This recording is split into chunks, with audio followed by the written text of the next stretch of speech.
নমস্কার, দেখছেন কলকাতা টিভি। আপনাদের সঙ্গে রয়েছি আমি ঋষিকেশ। শুরু করছি নারদ। কাদম্বরী মরিয়া প্রমাণ করেছিল সে মরে নাই, কিন্তু ধূপগুড়ির বাসন্তী দাস আর শিলিগুড়ির গোবিন্দর কিন্তু সে উপায় ছিল না। ভোটার লাইনে দাঁড়িয়ে জানতে পারল তারা মৃত। দেখুন একটি প্রতিবেদন।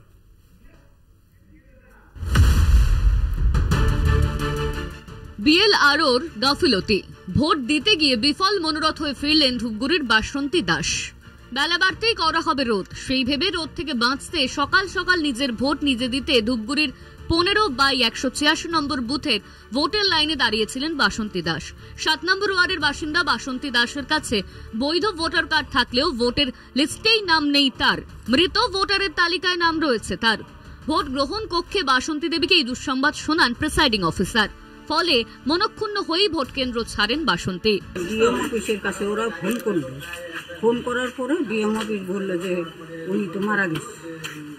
কয় না, উনি নিজে আসছে ভোট দিতে। কখন থেকে দাঁড়িয়েছিলেন লাইনে? আপনার ভোট আর হবে না, আপনি যান, সামনের বছর দেখা যাবে।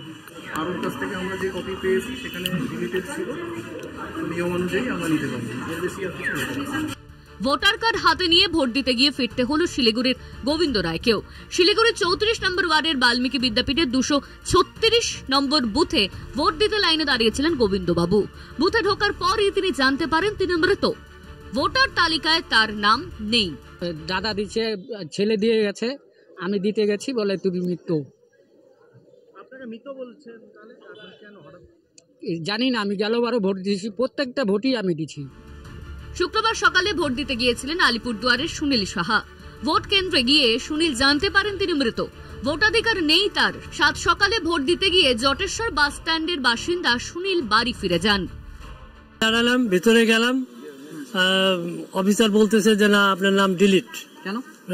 কেন জিজ্ঞাসা করতে উনি উপরের মহলের লোককে জানালেন, ও বলতেছে না, ভোট দেওয়া যাবে না। প্রিসাইডিং অফিসার আমাকে কোনোভাবেই ভোট দিতে দিলেন না। এবার ভোট দেওয়া আপনার হলো না? না, ভোট দেওয়া হলো না। আমি জীবিত লোকটা 72 সাল থেকে ভোট দেই, সেই লোকটা আজকে ভোট না দিয়ে চলে যাচ্ছে। প্রশাসনের গাফিলতিতেই মূলত ভোট দেওয়া হলো না বাসন্তী দেবী, গোবিন্দ রায় এবং সুনীল সাহার। বিএলআরওরা নির্ভুলভাবে তালিকা তৈরি না করাতেই এই বিপত্তি বলে দাবি ওয়াকিবহল মহলের। সংশ্লিষ্ট দপ্তরে অভিযোগ জানিয়েছে শাসক দল। কলকাতা টিভি। আজ এই বিষয়টা নিয়েই আমরা আলোচনা করব, তর্ক বিতর্ক চলবে। আমাদের সঙ্গে যারা রয়েছেন তাদের সঙ্গে আপনাদের আলাপ করে দিই। আমাদের সঙ্গে রয়েছেন তৃণমূল নেতা দেবজিৎ সরকার, আপনাকে স্বাগত জানাবো। রয়েছেন বিজেপির পক্ষ থেকে অলোক মিত্র, আপনাকেও স্বাগত জানাবো আমাদের এই অনুষ্ঠানে। 3 জন, বাসন্তী দাস, গোবিন্দ রায় এবং সুনীল সাহা, আজকে যে 3টি লোকসভা কেন্দ্রে এ রাজ্যে ভোট গ্রহণ হলো, তাতে দেখা গেল এই 3 জন তারা জীবিত। ভোটের লাইনে দাঁড়ালেন, কিন্তু ভোট দিতে গিয়ে জানতে পারলেন তারা বেঁচে নেই, মৃত। ভোটার লিস্টে তাদের নাম নেই, মৃতদের লিস্টে তাদের নাম। কাদের গাফিলতিতে এই কাণ্ড ঘটল দেবজিৎ বাবু?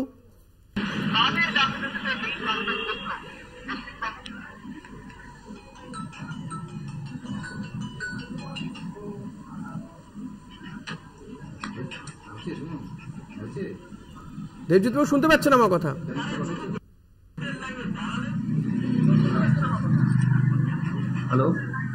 আমার প্রশ্ন যে কাদের গাফিলতিতে এই কাণ্ড ঘটলো?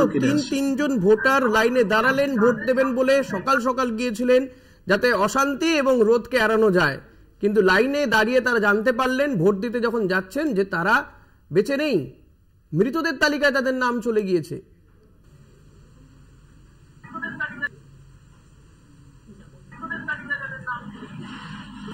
দেখুন, প্রথমত আমি আমাদের এই গণতন্ত্রের উৎসব অর্থাৎ আমাদের লোকসভার যে বৃহৎ আকারের লোকসভার যে নির্বাচন, সেই নির্বাচনে যারা ভোটদান করেছেন তাদেরকে সাধুবাদ জানাচ্ছি। কারণ একটা গণতান্ত্রিক দেশের ভোটারদের যে ভোটাধিকার প্রয়োগ করবে তার জন্য তাদেরকে সাধুবাদ জানাচ্ছি যারা ভোট দিয়েছেন। সে যেই দলকে দিক না কেন, তাদের ব্যক্তিগত মতামত বা তাদের ব্যক্তি স্বাধীনতা বা আমাদের ভারতের সংবিধান অনুযায়ী তারা তাদের ব্যক্তিগত মতামত প্রকাশ করেছেন।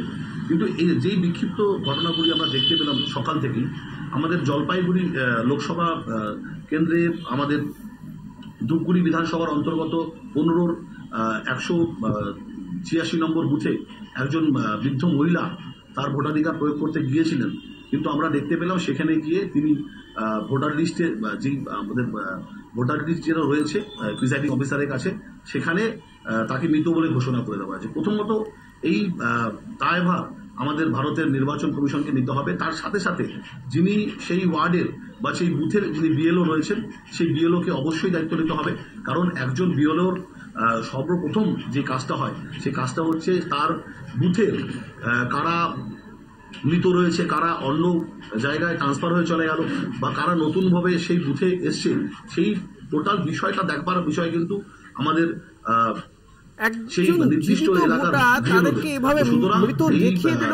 কিন্তু নির্বাচন কমিশন কিভাবে এটা সম্ভব হলো। আমাদের সঙ্গে আরো একজন অতিথি রয়েছেন, সিপিআইএম নেতা উদয়ন দাশগুপ্ত, আপনাকে স্বাগত জানাবো আমাদের এই অনুষ্ঠানে। আমি উদয়নবাবু আপনার কাছে আসবো। যে কথা দেবজিৎ বাবু বলছেন যে নির্বাচন কমিশনের দায় রয়েছে এবং বিএলআরওর দায়, কিন্তু শুধুমাত্র এই দায় রয়েছে বলেই হয়ে যাবে? তিনজন ভোটার যাদেরকে আমরা দেখালাম প্রতিবেদনও, যারা লাইনে দাঁড়ালেন সকাল থেকে গিয়ে ভোট দেবেন বলে, ভোট দিতে গেলেন জানতে পারলেন তাদের নাম নেই ভোটার লিস্টে, তারা মৃত হয়ে গিয়েছেন। কি করে সম্ভব হয় এটা?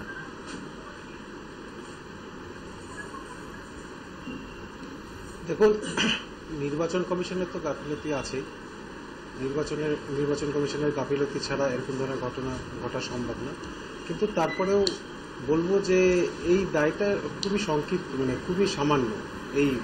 এই ঘটনাটা খুবই সামান্য, কারণ খুব একটা বেশি সংখ্যক মানুষ এফেক্টেড হয়নি বা ম্যাসিভ আকারে মৃত এরকমও পাওয়া যায়নি। কিন্তু এই গাফিলতিকে কোনোভাবেই এড়ানো যায় না, কারণ গণতন্ত্রের উপর উৎসবে এক একজনের ভোটটাই সমান মূল্যবান। তাই প্রত্যেক মানুষ তার ভোটাধিকার প্রয়োগ করতে পারুক, সেটা আমরা চাই। অলোকবাবু কি বলবেন? বিষয়টা হচ্ছে এই দায় সম্পূর্ণভাবে রাজ্য সরকারকে নিতে হবে। কারণটা হচ্ছে কেন্দ্র যেরকম নির্বাচন কমিশন আছে, ঠিক সেরকম রাজ্যেরও নির্বাচন কমিশন দেখবে বিষয়টা। আজকে আপনারা দেখতে পাবেন যে আজকে যখন হচ্ছে মিলিটারি পাঠানো হয়, যখন সেন্ট্রাল ফোর্স পাঠানো হয়, সেন্ট্রাল ফোর্স কিন্তু কখনই কেন্দ্র থেকে পরিচালিত হয় না, সেটা সম্পূর্ণ হয় হচ্ছে আমাদের যারা থানা ওসি থাকে তাদের দ্বারা পরিচিত হয়। তো সবকিছুই যখন হচ্ছে কেন্দ্রীয় বিষয়টা থাকে, তার সঙ্গে কিন্তু রাজ্য জড়িত। তো সুতরাং এটা কেন্দ্রের কোনো বিষয় না, এটা সম্পূর্ণভাবে রাজ্যের বিষয়। কারণ হচ্ছে একটা বিএলও হচ্ছে রাজ্য অ্যাপয়েন্টমেন্ট করে, আজকে রাজ্য সেটাকে তৈরি করে। আমি এটা বুঝতে পারলাম না, নির্বাচন কমিশন কেন্দ্র রাজ্যর কি আছে? স্বাধীন সংস্থা তো, আপনি কেন্দ্রের দায় নয় রাজ্যের দায়, এটা কেন বলছেন? মানে এটা অনেকটা এরকম হয়ে গেল না, ঠাকুর গলে কে আমি তো কলা খাইনি, সেটা ঠিক করা হচ্ছে। আজকে একটা বিএলও না, কখনোই না, কখনোই এই বিষয়টা না। কারণটা হচ্ছে কি বলবেন দেবজিৎ বাবু? দেবজিৎ বাবু কি বলবেন? আপনারা দুজন তো বললেন যে নির্বাচন কমিশনের দায়, স্থানীয় বিএলআরওর দায় রয়েছে, কিন্তু উনি হঠাৎ করে বললেন কেন্দ্রের নির্বাচন কমিশনের দায় নয়। দেবজিৎ বাবু কি বলবেন যে কথা উনি বলছেন? হঠাৎ করে কেন্দ্র রাজ্য নির্বাচন কমিশন কেন? আমি তো উদয়ন বাবু কিছু বলতে চাইছেন। উদয়ন বাবু, দেবজিৎ বাবু বোধহয় কোনো সমস্যা হচ্ছে পাওয়া যাচ্ছে। হ্যাঁ, আসল কথা আমার মনে হয় উনি হয়তো বিভ্রান্ত। উনি হয়তো এটাই মনে করছেন যে এইভাবে খালি চোখে দেখা যাচ্ছে যে নির্বাচন কমিশন সম্পূর্ণভাবে বিজেপি দ্বারা নিয়ন্ত্রিত, তাই হয়তো উনি এরকম ধরনের মন্তব্য করছেন। কারণ আমরা সকলেই জানি নির্বাচন কমিশন একটা স্বতন্ত্র সংস্থা, তাতে কোনো রাজনৈতিক প্রভাব থাকে না, তারা নিরপেক্ষতার সাথে তাদের দায়িত্ব পালন করে। একদমই। দেবজিৎ শুনতে পাচ্ছেন আমার কথা? কোনোভাবে বোধহয় শুনতে পাচ্ছেন না। সেটাই আমি অলোকবাবু, আমারও সেটাই প্রশ্ন যে আপনি হঠাৎ করে কেন এটা বললেন, এবং যে কথা উদয়নবাবু বলছেন যে তাহলে কি পুরোটাই বিজেপি দ্বারা কন্ট্রোল হচ্ছে, সেই কারণে আপনি আগে ভাগে বলে ফেললেন? না, বিজেপি বলছি না আমি। ভোটটা তো হতে পারত, যারা ভোট দিতে পারলেন না আপনাদেরকেই হতে দিত। পশ্চিমবঙ্গে তো না, আমাদের না। বিষয়টা হচ্ছে যে আজকে যে ভোট দিত, সে কাকে ভোট দিত সে তার ব্যক্তিগত বিষয়, সেটা সম্পূর্ণ তার নিঃসন্দেহে ব্যক্তিগত বিষয়। কিন্তু আপনি হঠাৎ করে কেন বললেন যে কেন্দ্রীয় নির্বাচন কমিশনের রাজ্য নির্বাচন কমিশন? রাজ্যের যে ভুলগুলো, এখন তো জাতীয় নির্বাচন কমিশন দ্বারা কন্ট্রোল সবটাই। আজকে বিষয় জাতীয় নির্বাচন অবশ্যই কন্ট্রোল, কিন্তু এটা কিন্তু সম্পূর্ণভাবে কিন্তু রাজ্যকেও দায়িত্ব নিতে হবে, কারণ রাজ্যে কিন্তু এই কাজগুলো হচ্ছে।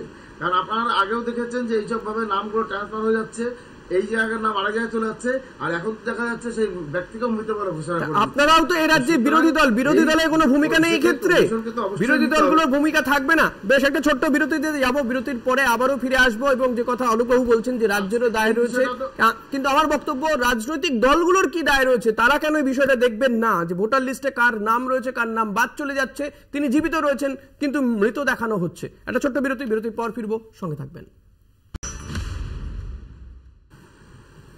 ফিরে এলাম বিরতির পর, দেখছেন নারদ। আমাদের সঙ্গে অতিথিরা রয়েছেন। আমি দেবজিৎ আপনার কাছে আসবো। অলোকবাবু যে কথা বলছেন, অলোকবাবু বলছেন যে কেন্দ্রীয় নির্বাচন কমিশন, রাজ্য নির্বাচন কমিশন, দায় তো সবারই রয়েছে, কিন্তু এখন সবটাই যদিও বা জাতীয় নির্বাচন কমিশনের আন্ডারেই হচ্ছে, পুলিশ থেকে শুরু করে কেন্দ্রীয় বাহিনী, নির্বাচন কমিশন তো রয়েছে, কিন্তু হঠাৎ করে এই কথা তিনি বললেন। যাই হোক, আপনারা কি দায় নেবেন দেবজিৎ বাবু এর দায়? এই যে তিনজন ভোট দিতে পারলেন না, তাদেরকে মৃত দেখানো হলো, ভোটার কার্ড রয়েছে, আধার কার্ড রয়েছে, কিন্তু ভোট দিতে পারলেন না। এই ভোট যে কোনো দলের দিকে যেতে পারতো, হতেই পারে তাদের ভোটের জন্য জয় পরাজয় নিষ্পত্তি হওয়া একটা সমস্যা তৈরি হতে পারে, জয় পরাজয় ঘুরে যেতে পারে, হতেই তো পারে।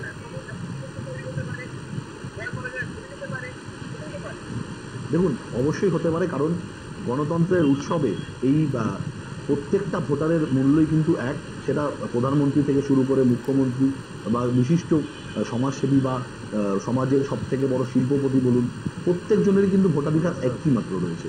এবং আমরা দেখেছি অতীতে বিভিন্ন সময় এই একটা ভোটের নিরিখে কিন্তু একটা পুরো বিধানসভা, লোকসভা বা ওয়ার্ডের ইলেকশন বা পরিবর্তন হয়ে যায়, নির্ধারিত হয়। তো সুতরাং আমি অবশ্যই বলতে পারি, যদি এই তিনজন যারা ভোট দিতে পারলেন না, এই তিনজনের ভোটাধিকার যদি প্রয়োগ হতো, তাহলে গণতন্ত্রের উৎসবে তারা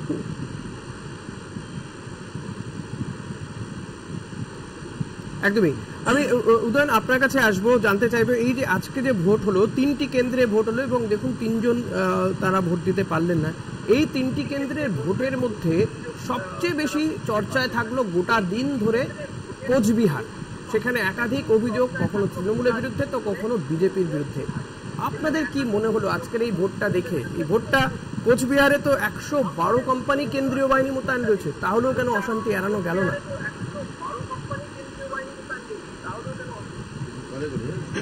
দেখুন, একটা কথা বলি, সেটা হচ্ছে যে এবার ইলেকশনের শুরুটাই হয়েছিল, আমরা উত্তরবঙ্গের মানুষ ইলেকশনের শুরুতেই রেখেছিলাম একজন কেন্দ্রীয় প্রতিমন্ত্রী আরেকজন রাজ্যমন্ত্রী, তারা রাস্তায় নেমে মারপিট করছে।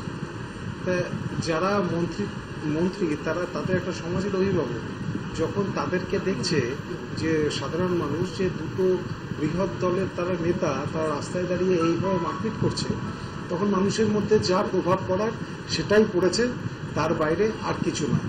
নেতাদের এর থেকে বেশি অনেক দায়িত্বশীল হওয়া প্রয়োজন আজকের সময়ে দাঁড়িয়ে, যে এই অশান্তি নিয়ন্ত্রণ করার প্রশ্ন। বেশ, অলোকবাবু কি মনে হয় যে নেতাদের আরো দায়িত্ব হওয়া উচিত ছিল? এবং নিশীথ প্রামাণিক, তিনি কেন্দ্রীয় স্বরাষ্ট্র প্রতিমন্ত্রী, তার দায়িত্ব কি তিনি এড়াতে পারেন?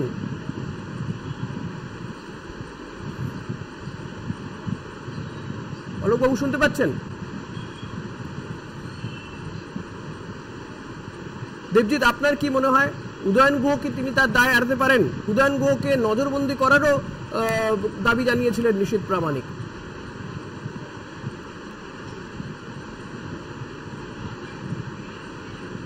জায়গায় অশান্তি ঝামেলা হয়েছে, আমি আপনাকে দায়িত্ব নিয়ে বলছি যে প্রত্যেকটা অশান্তির পেছনে কিন্তু রয়েছে বিজেপির গুন্ডা বাহিনী এবং এই নিশীথ প্রামাণিকের পাঠানো গুন্ডা বাহিনী। আমি দায়িত্ব নিয়ে আপনাকে বলছি, নিশীথ প্রামাণিকের বাড়িতে আমরা যেটা প্রথম থেকে বলে এসেছিলাম যে নিশীথ প্রামাণিকের বাড়িতে লুকিয়েছিল বিহার থেকে, ঝাড়খণ্ড থেকে, আসাম থেকে নিয়ে আসা গুন্ডা বাহিনী। লোকসভা কেন্দ্রের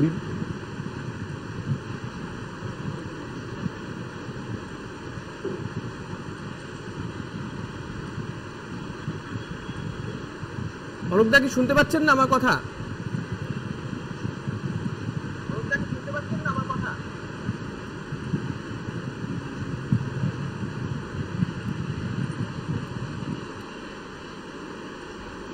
কোনোভাবে হয়তো যোগাযোগের সমস্যা হচ্ছে কোথাও।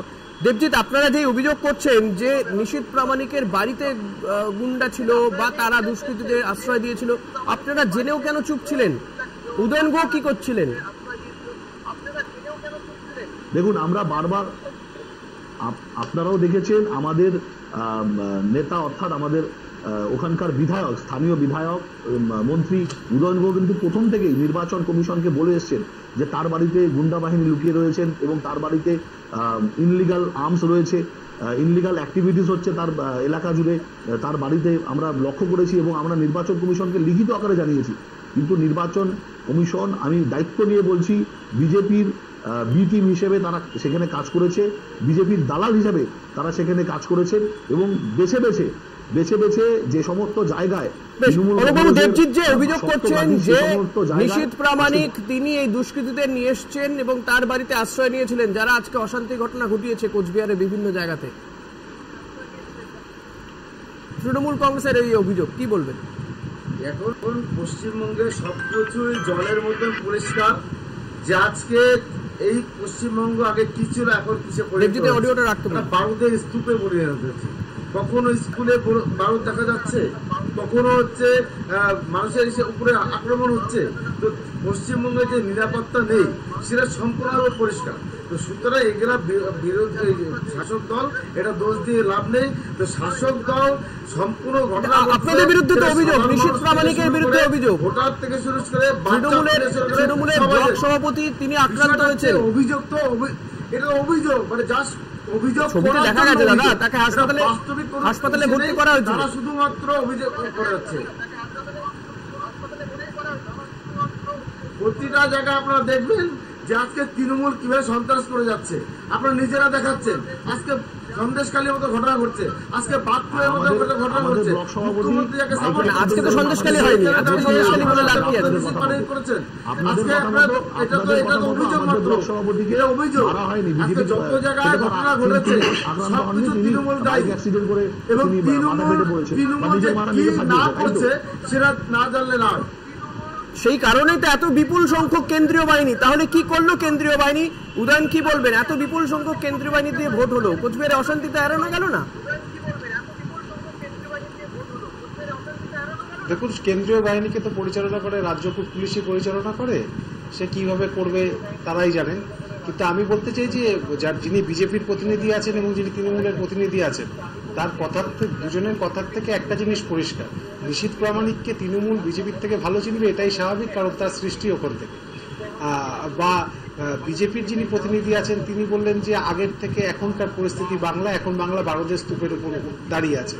অর্থাৎ দুজনের কথা থেকে একটা জিনিস পরিষ্কার যে বাম আমলে বাংলায় শান্তি শৃঙ্খলা এর থেকে আজকে আর সময় নেই। উদয়নবাবু, অনেক ধন্যবাদ আপনাকে। দেবজিৎ সরকার ছিলেন, অলোক মিত্র ছিলেন, আপনাদের তিনজনকে অনেক ধন্যবাদ।